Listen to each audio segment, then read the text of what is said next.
I'm Mike Uyak. I love to try new things, and I've had culinary adventures all around the world as well as right at home.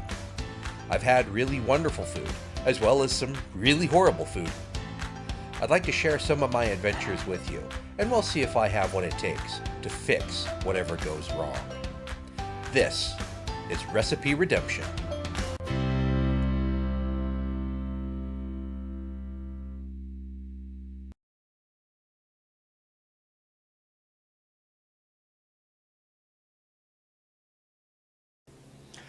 Hi everybody, Mike Uyak here for Recipe Redemption.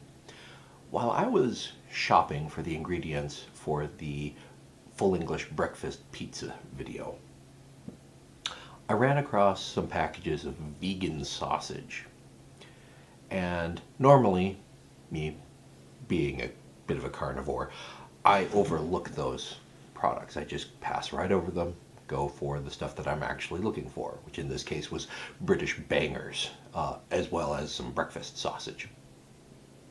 But then I took a step back and I thought, well, why not give them a try? There seems to be an increasing number of meat alternatives out there in the market. And it would be a disservice to them for me not to at least try them.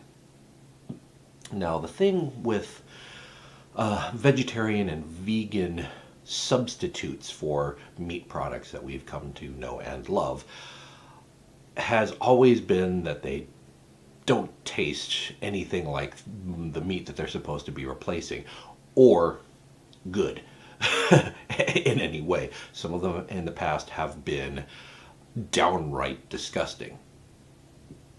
So, have we made any advances? That's really the question today. So I've selected 3 samples of vegan sausages that were available among the plethora that were available in my local Megamart. And I want to judge them based on 2 different levels. One is it actually a good substitute for what it is that it's supposed to be replacing? I have 3 different types of sausage, but they're still going to be judged based on whether or not they actually replace their meatier cousin. Then the other criteria is it just good? Even if it doesn't taste like what it's supposed to substitute for, is it still tasty? Because I'm willing to eat a vegan or vegetarian product if it's actually tasty, which a lot of them have not been for a very, very long time. And I think part of that is just people's willingness to settle.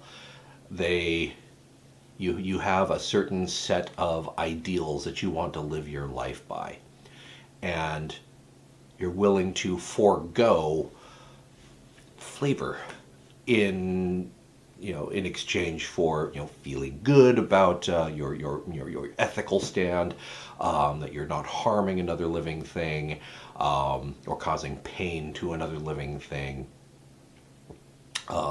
Some people do it for health concerns, and that's certainly a perfectly good reason to go vegetarian if that's the way you want to go. But if you forego all flavor in the enjoyment of life, then my argument is it really worth it?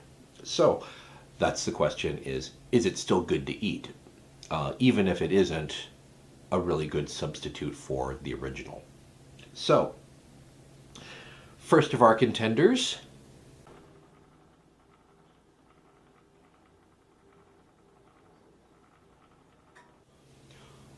oh, before I go any further, I've also selected fairly standard flavors of sausages. There are other ones that were like apple and chicken flavored vegan sausage. There were pork flavored and pineapple, kind of a Jamaican jerk sort of flavor for sausage. I didn't do anything. I wanted plain sausages, so that you could actually taste whether or not it tasted like the real sausage, not some funky flavors. I'm not eating them with any sauces or anything. I'm just pan frying them and eating them plain so I can taste just the flavor of the sausage. So, that being said, let's take a look at the bratwurst. Now, according to the packaging, pardon me, I'm getting old, so I have to read like this. The Beyond Sausage Bratwurst Original, the missing link that serves the sizzle and juicy satisfaction of pork sausage with all the upsides of a plant-based meal. Sure. Now, some nice things about it, nutritional facts. For one link, 190 calories. That's pretty good. Now, it does say there's 12 grams of fat, so it is fat-wise on a par, total fat, on a par with an actual bratwurst. A bit of it is saturated fat, and mostly, looking at the ingredients, that comes from the refined coconut oil, and there's some sunflower oil as well. So it still is oily. You still have to have, and so I think they've given some thought to that. Put some oil into the vegan sausage so it has that sort of a greasy mouthfeel that you kind of come to expect from a sausage.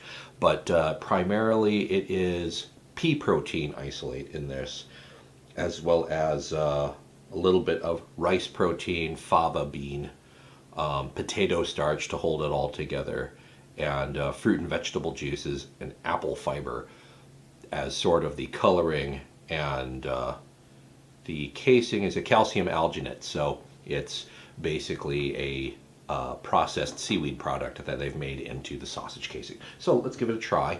Here's what it looks like cooked up, and I will note that vegan sausages, regular sausages, when you cook them, they do firm up, but these ones that are made with vegetable products, they do tend to firm up just a wee bit more than the meaty version, but that's okay.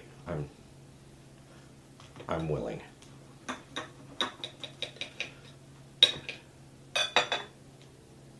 Okay, there's your texture. The camera will focus in on that. Not entirely off-putting.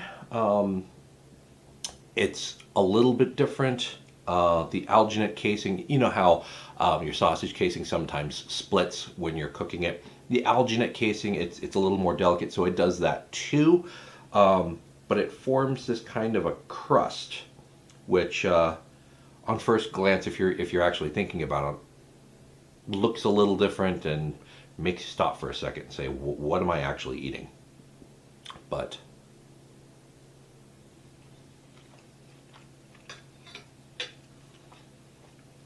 decent salt level.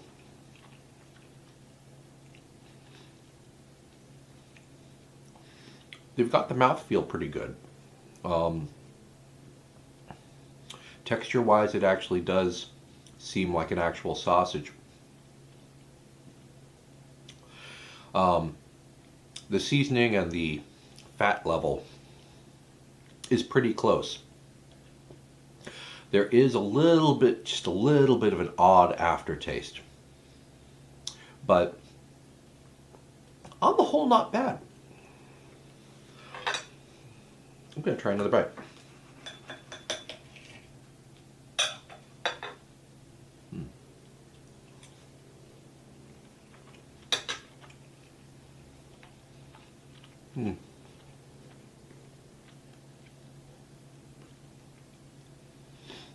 Yeah, there is just that little bit of an odd, it's not really an aftertaste, but a mid taste if you want. It's not really a finish. But there's just a little bit of a pop of something different that makes you sort of stop and wonder what it is you're eating. But otherwise, oh, and that alginate casing, because it does kind of get a little crispier than you expect out of a sausage. There's almost kind of a little bit of a crunch to the first bite when your teeth first start to chew into it. But on the whole, not bad, not bad. So let's move on to the next contender.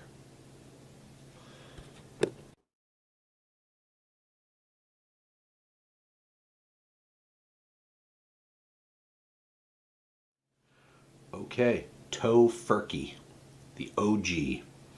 So this is a kielbasa made primarily with tofu and wheat gluten. So if you're on a gluten-free diet, beware. Canola oil, onions, soy sauce in a kielbasa. So if you have a soy sensitivity, well, if you have a soy sensitivity, vegan lifestyle can be kind of difficult too, because soy ends up in a lot of things. Soy flour, garlic, okay, sea salt, organic cane sugar, nice, okay. Nutritionally, a little bit more, 240 calories. I'm assuming that comes from the fat. There's 12 grams of fat. A little bit less saturated fat. They didn't put the coconut oil in this. A little higher in the sodium, but yeah, wheat gluten and tofu is mainly. Now kielbasa, it's a very specific flavor, and right off the bat, that's a little different from the kielbasa that I'm used to seeing. But then again, I'm used to buying the big horseshoe-shaped piece of kielbasa.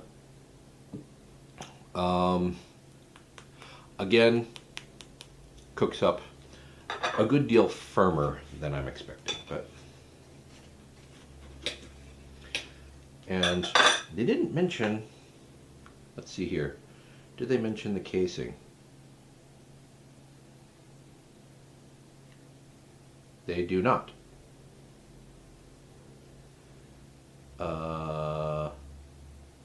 No, they don't. So either it's formed and it's firm enough on its own that it doesn't need casing, or they left something out. But it's entirely possible. But again, it's really firm. That is slightly different in texture also from a kielbasa. I'm expecting kind of really kind of chunkier texture to the actual filling. But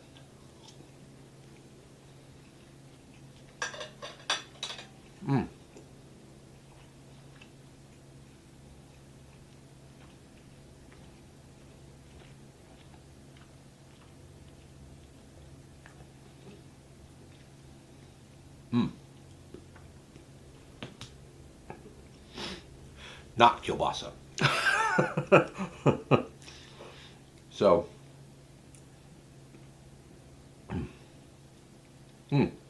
while the first, the Beyond Sausage bratwurst, you could actually fool yourself into thinking that was actual, regular pork sausage bratwurst, and it tasted good on its own. This, the Tofurky brand, you're not fooling anybody. What hits you first is the texture. It is definitely not kielbasa-like if you were doing a side-by-side comparison. And then the flavor hits you. The gluten flavor has a very distinct sort of wheaty flavor. The tofu, I mean, it's a fairly neutral flavor, so it doesn't come through that strongly. But this actually tastes, especially on the finish, it tastes more vegetal than the bratwurst did.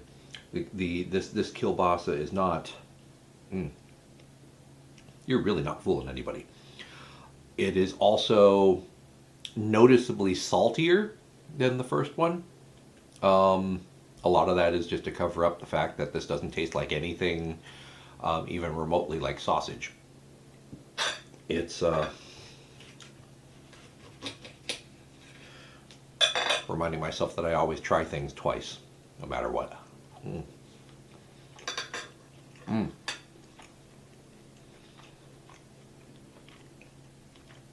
The texture is almost bready.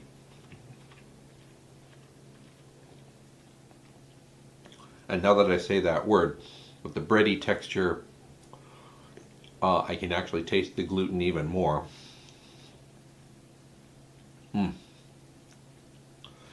So if it's all you have in the house, you could eat it, but you're not fooling your friends if you bring that to a barbecue. That is not kielbasa. It's edible. It's not horrible. It's not good. So with that, I'd like to move on fairly quickly to the third contender.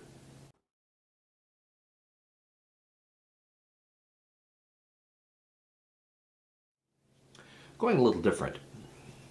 I grilled this hot dog. It is a hot dog.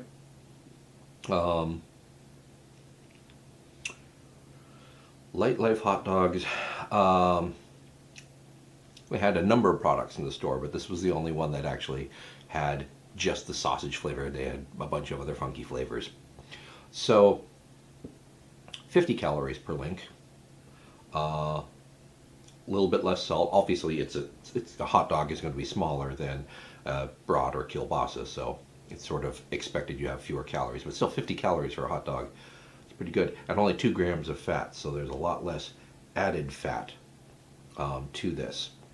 That can be a good thing, or it can be a bad thing flavor-wise, so we'll see. So it looks like it is primarily soy protein that this is made out of, but I note it also has baker's yeast extract and fermented rice flour. So those are the main things that you're getting out of this. Good bit of seasoning. Oh, and tapioca starch. So this could actually end up being fairly firm, and it seems like it now. It's a little more pliable than the other two. I note that when you pan fry it, you get kind of a different texture from what you expect from a hot dog on the exterior, but it is less firm than the other two. But it still kind of cooks up a little bit firmer on the exterior, so it's kind of makes it sort of a leathery texture to have to bite through or cut through in this case.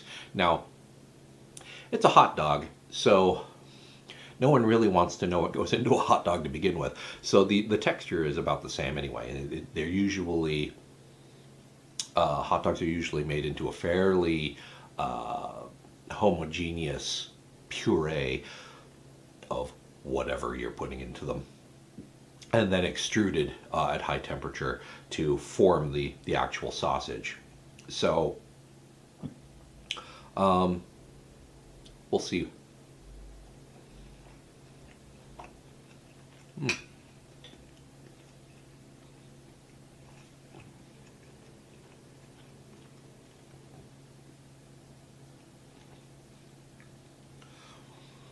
Slightly different flavor from an actual hot dog. The texture of the interior is just about right. The salt level is actually pretty good. I was expecting it to be a lot blander than it is. The leathery texture of the exterior of the hot dog, once it's cooked up,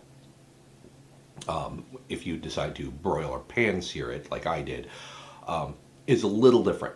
So it's not quite hot dog like, because you sort of expect it to be sort of the same texture all the way through, but because of the way that I grilled it up, you get that sort of leatheriness on the exterior before you get to the interior. But the interior, the texture is just fine. I'm sure if you just boiled it like a lot of people do, or cooked it a little more gently, like on the little heated rolly things, I think it would actually be a better product. I think you could actually get away with substituting that for a regular hot dog. It does have about the right flavor and about the right texture. And especially since,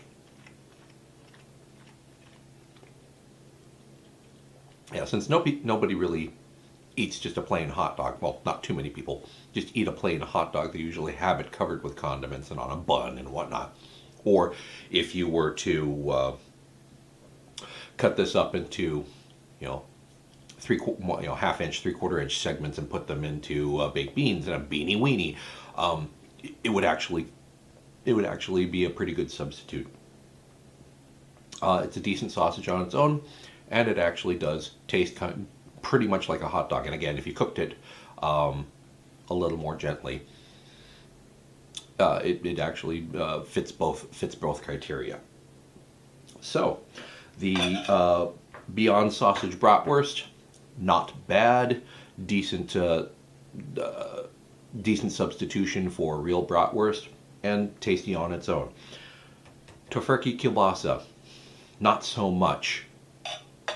If you're really, really desperate, you could sort of convince yourself that it is sort of like kielbasa, but not really. I would go for the other products. And the, what is the brand? Light Life hot dogs. The vegan hot dogs are actually not half bad if you're in the mood for a hot dog and are living the vegan lifestyle. So that's my review of these 3 vegan sausages. I encourage you to go out there and try some of the alternatives yourselves.